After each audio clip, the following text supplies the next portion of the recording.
When you're gardening, a lot of times you use granular fertilizer, but sometimes you want it in liquid form. Well, most granular fertilizers can be dissolved in water.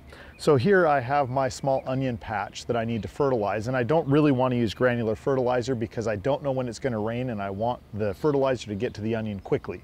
So I have my watering can that I have half filled with water, and I have my 1 ounce of fertilizer. So I'm going to go ahead and add that to the can.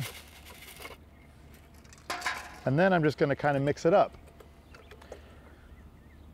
So after about a minute of shaking this gently, the fertilizer is dissolved. So I'm going to go ahead and fill my watering can up the rest of the way, just so I have a little bit more water here.